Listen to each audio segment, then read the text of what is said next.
Hello guys, welcome to the Rinku channel. तर बघा, माझी होती केकची ऑर्डर आणि मी ती विसरले, कारण आमच्या स्टोअरमध्ये चालू होतं ऑडिट।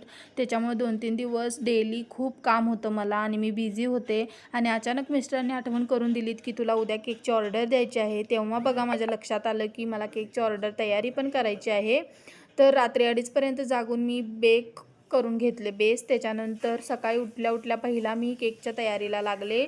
सर्व बेस लेयरमध्ये कट करून घेतले, त्याच्यानंतर रोज सिरपनं सोक करून घेतलं, त्याच्यानंतर क्रीम ॲड केलं, त्याच्यानंतर गुलकंदचं क्रश ॲड केलं त्याच्यामध्ये आणि परत ही स्टेप मी रिपीट केली आणि पहिला खालचा बेस मी व्यवस्थित तयार करून फ्रीजमध्ये सेट करण्यासाठी ठेवून दिला। मध्येच बघा मी टी ब्रेक घेतलेलं, कारण सकाळपासून मी काही खाल्लं पण नव्हतं आणि पिलंही नव्हतं।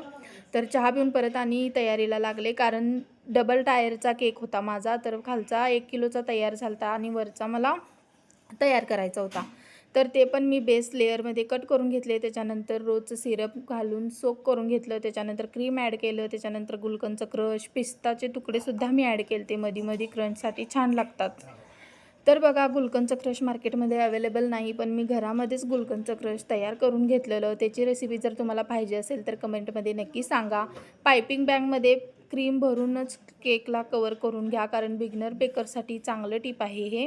पूर्ण केक कवर होतो आणि खूप आपल्याला मेसी होत नाही। तर बघा, हा फायनल लुक होता केकचा। त्यांना लाईट पर्पल शेडमध्ये हवा होता आणि मुलगीचा बड्डे होता बारक्या, तिच्यासाठी हा केक मी बनवलेला आहे। तुम्हाला कसं वाटलं हे कमेंटमध्ये नक्की सांगा। लाईक करा, शेअर करा आणि सबस्क्राईब करा। तर भेटूया नवीन ऑर्डरसोबत नवीन व्हिडिओमध्ये। बाय।